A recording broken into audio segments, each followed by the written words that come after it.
Hallelujah. Secretary की सबसे पहले खुदावन यीशु मसीह का धन्यवाद करते हैं। उसने आज का सुंदर समय दिया और आपके साथ फिर से जो है भेंट हुई और हम खुदा का धन्यवाद करते हैं। हमने सभी जन ने, कितने जनों ने जो है परमेश्वर की प्रैक्टिस की? सभी ने। हालेलुया। सो परमेश्वर का वचन कहता है कि जो भी यीशु मसीह के बीच में मेहनत की जाती है वो कभी व्यर्थ नहीं जाती। हालेलुया। मैंने पिछले दिनों में यूसुफ और दानियल के बारे में बताया था और एक जो है हमने मूर्त के बारे में देखा था कि एक मूर्त थी जिसका जो सिर था वो सोने का और जो उसकी छाती और भुजा थी वो किसकी थी? चांदी की। और उसके बाद जो उसकी पेटी और जांघें, पेट और जांघें थी वो की पीतल की और टांगें उसकी जो थी लोहे की। और इसके बारे में हमने जो है बातें की थी और मैंने पिछले रविवार आपको बताया था कि अगले जो है रविवार को हम इसके बारे में बताएंगे कि ये मतलब मूर्ति के बारे में उसने जो है राज्य के बारे में बताया, परंतु वे 4 राज्य है कौन से? हालेलुया। सो हम प्रवेश के कलाम में ही पढ़ेंगे।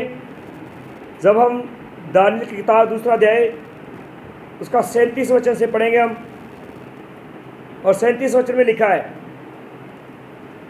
हे राजा तू तो महाअधिराज है, क्योंकि स्वर्ग के परमेश्वर ने तुझको राज्य और सामर्थ्य, शक्ति और महिमा दी है, और जहाँ कई मनुष्य पाए जाते हैं वहाँ उसने उन सबों को और मैदान के जीव जंतु और आकाश के पंछी और तेरे वश में कर दिए हैं, और तुझी को उन सब का अधिकारी ठहराया है। ये सोने का सिर तू है।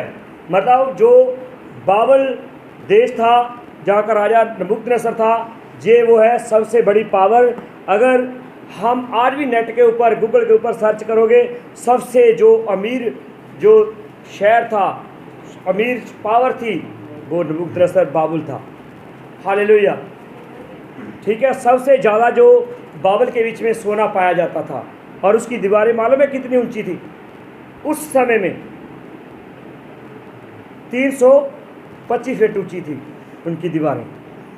और परमेश्वर के दास ने कहा कि जो है मतलब सोने का जो मूर्ति का सोने का जो सिर है वो क्या है? तू ही है।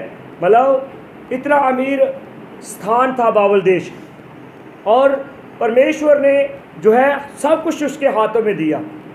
अगर आप आगे मैं आगे चलो, मेरा वो टॉपिक नहीं है, आप आगे जाकर देखोगे तो नबूकदनेस्सर राजा को जब अहंकार हुआ तो उसके साथ क्या हुआ। आप इस जो है दानियल की किताब बहुत ही सुंदर किताब है। दानियल की किताब को जब भी हम पढ़ते हैं हमें इसमें बहुत सी भविष्यवाणियाँ मिलती हैं, बहुत सी भविष्यवाणियाँ जो परमेश्वर ने पूरी की, और बहुत सी भविष्यवाणियाँ ऐसी है जो अंत के दिनों की भी है। दानियल ने वचन में लिखा कि दानियल ने जो है 3 हफ्ते तक उसके लिए प्रार्थना की और उसके जो है मैसेज को रोक के रखा, और उसके बाद कहा कि तू इनको क्या कर दे? बंद कर दे। इनका समय अभी नहीं है, ये अंत का समय की बातें हैं। हालेलुया। तो देखिए, जो कोई परमेश्वर के साथ साथ चलता है, मतलब मैं अगर हम इस संसार की बातें करें, ठीक है, एक पिता है, उसके 2 बेटे हैं, और 2 बेटों में एक बेटा ऐसा है जो उसका पिता खाता है, पीता है, सोता है, जागता है, कहीं भी जाता है, उसके साथ साथ चलता है, तो उसके बाद संपत्ति किसकी है? उस बेटे की है जो अपने पिता की इच्छा को पूरा करता है। ठीक है। अपने जीवन में जब भी आप प्रार्थना करते हो तभी आप बोला कीजिए कि परमेश्वर मेरे जीवन में तेरी इच्छा पूरी हो। हालेलुया। तो जहाँ जो है जो सोने का सिर था वो कौन है? बाबल देश, नबूकदनेस्सर राजा। और उसके बाद आता है जब हम इसका 39 वचन पढ़ते हैं, तेरे बाद एक राज्य और उदय होगा और जो तुझसे छोटा होगा। क्या होगा? एक राज्य और उदय होगा। कौन सा राज्य है वो? हम दानियल की किताब 8 अध्याय उसका 20 वचन पढ़ेंगे।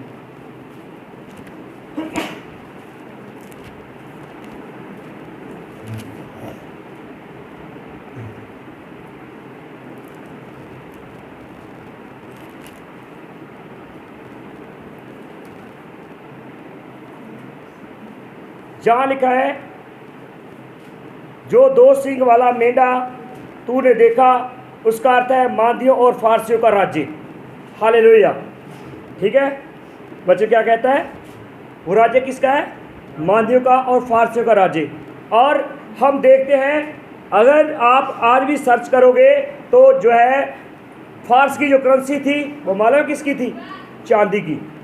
उसके जो हम जैसे बोलते हैं, आज भी हम जो करेंसी बोलते हैं, हमारे जो होते हैं उनको हम जो है आज तो बहुत कुछ चेंज हो गया, परंतु उस समय की उसकी करेंसी जो थी वो किसकी थी? चांदी की थी। हालेलुया। परंतु ये कि क्या हो गया? अब नबूकदनेस्सर से क्या हो गया? छोटा राज्य हो गया है। क्या है? छोटा राज्य है। और ये राज्य जो है, जो चांदी का, जो वचन में लिखा कि जो दूसरा छोटा राज्य है वो चांदी का राज्य है, वो फारस का राज्य था। फारस और मादियों का राज्य। हालेलुया। और इसके बाद आगे लिखा है, जब हम देखते हैं कि पीतल का राज्य, ठीक है, 39 ऐत को देखते हैं आगे। और तीसरा राज्य, तीसरा पीतल का सा राज्य होगा जिससे सारी पृथ्वी, जिसमें सारी पृथ्वी आ जाएगी। और मालूम है ये तीसरा राज्य कौन सा राज्य है? ये राज्य है सिकंदर महान का राज्य। हम सभी लोग जानते हैं कि सिकंदर महान एक ऐसा राज्य हुआ, और उसने मतलब लोग जो है बोलते हैं कि सबसे ज़्यादा अगर देशों को जीता तो वो सिकंदर महान था। सबसे ज़्यादा लंबा राज्य था वो सिकंदर महान का राज्य था। हालेलुया। ये किसका राज्य है? जो पीतल का राज्य है वो सिकंदर महान का राज्य है। हम इसका 8 का 21 पढ़ लेंगे। दानियल 8 का 21। और वह रोआर का बकरा यूनान का राज्य, और उसकी आंखें के बीच में एक बड़ा सींग निकला, और वह पहला राज्य ठहरा। हालेलुया। वचन क्या कह रहा है? ठीक है, यूनान का राज्य, ये राज्य यूनान का राज्य था। हालेलुया। और यूनान का राज्य आप सभी लोग जानते हैं, जितनों ने भी जो है, जो पढ़े लिखे व्यक्ति हैं उनको मालूम है कि सिकंदर महान का राज्य बहुत ही तकड़ा। उसको सिकंदर महान वैसे नहीं कहा जाता है, और किसी को महान नहीं कहा जाता है। ठीक है, जितने भी राजा हुए किसी को महान नहीं कहा जाता है। सिकंदर महान बहुत ही इसका विशाल राज्य था। और उस वचन में लिखा है कि उसमें क्या आ जाएंगे? वह रोआर का बकरा यूनान का राज्य है, और उसकी आंखों के बीच में बड़ा सींग निकला, और वह पहला राजा ठहरा। हालेलुया। और उसके बाद अगर हम 22 ऐत को पढ़ते, जहाँ लिखा है कि वह सींग जो टूट गया और उसके बदले का 4 सींग वाला निकला। और इसका अर्थ है कि उस जाति में 4 राज्य उदय होंगे, परंतु उनका बल पहले सा ना होगा। और उसके बाद अगर आप इस पूरी हिस्ट्री को पढ़ोगे, इस पूरे चैप्टर को पढ़ोगे, आपको कुछ बातें समझ आएंगी, पूरी बातें समझ नहीं आएंगी। क्योंकि जहाँ लिखा है, जब ये दानियल की किताब स्टार्ट होती है, ठीक है, पंजाबी में आज सुबह भी मैं भाई मलकी से बात कर रहा था कि एक वर्ड आता है दरिंदा। दरिंदा की हम किससे कल्पना करें? कैसा होगा दरिंदा? हालेलुया। ठीक है, अगर कोई भेड़, कोई बकरे, कोई छतरे या मेंढे की बात करता है हम उनको समझ लेते हैं, परंतु दरिंदा मतलब बहुत भयानक। और उसके बाद जो लोहे का सा राज्य, दानियल की किताब 2 अध्याय उसका 40 वचन, जो चौथा राज्य लोहे के तुल्य मजबूत होगा, और लोहे से सब वस्तुएं चूर हो जाती है और पिस जाती हैं, इसलिए भांति लोहे से कुचली जाती है, सब कुचली जाती है, और उस भांति उस चौथे राज्य से सब कुछ चूर चूर और पिस जाएगा। और ये चौथा राज्य मालूम है किसका था? कितने लोग हैं जो रोम के बारे में जानते हैं? रोमी साम्राज्य के बारे में। अगर आप रोमी साम्राज्य के बारे में अगर हमने देखना हो तो रोमी साम्राज्य इतना मजबूत, इतना दृढ़ था, बहुत ज़्यादा। हम जो बाइबल के बीच में न्यू टेस्टामेंट में भी देखते हैं, यीशु मसीह का जब जन्म हुआ तो तब किसका राज्य था? रोम का राज्य था। हालेलुया। तो ये लोहे का सा राज्य किसका हो गया? रोम का। और उसके बाद जो है 41 वचन देखते हैं, दूसरा अध्याय उसका 41 वचन देखते हैं। तूने जो मूर्ति के पाँव और उंगलियों को देखा, जो कुछ कुम्हार की मिट्टी और कुछ लोहे की सी थी, और इस से वह राज्य बटा हुआ, और तो भी उसमें लोहे का सा कड़कपन रहेगा। तूने कुम्हार की मिट्टी से लोहा भी मिला हुआ देखा। हालेलुया। और चौथा राज्य, जब रोम का राज्य टूटा, ठीक है, हम देखते हैं मिट्टी के साथ लोहे का कितना अच्छा कनेक्शन हो सकता है। हम जब छात लगाते हैं, ठीक है, तो उस समय मिट्टी के बीच में सरिया नहीं डाल सकते, क्योंकि उसके बीच में उसकी मजबूती नहीं बनती है। और उसके बाद जो है जब ये राज्य बटा तो उससे जो है बहुत से ये यूरोप कंट्री जो निकली, और ये राज्य बहुत से भागों में बट गया। हालेलुया।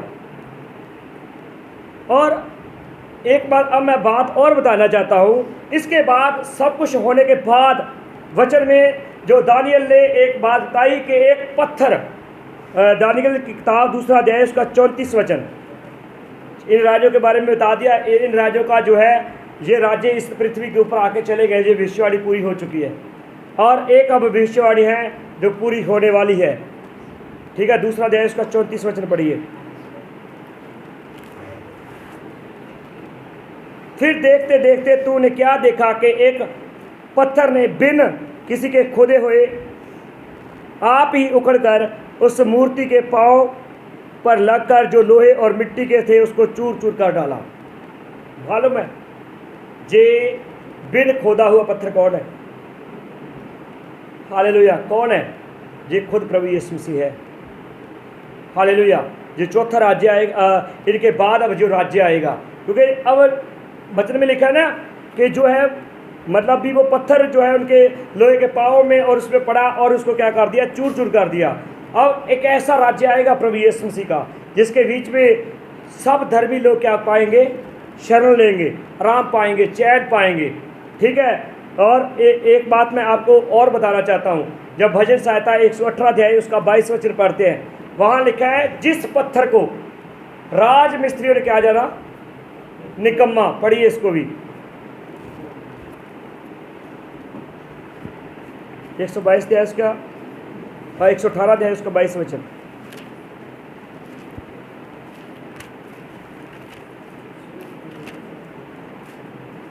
राजमिस्त्रियों ने जिस पत्थर को निकम्मा ठहराया वह कोने का सिरा हो गया। हालेलुया। और मैं देख रहा था, मैं इसके बारे में सर्च कर रहा था, कोने का सिरा। कोना समझते? कोना मतलब ये एक कोना है। और जिन राजमिस्त्रियों ने उस पत्थर को निकम्मा ठहराया वो कोने का सिरा हो गया।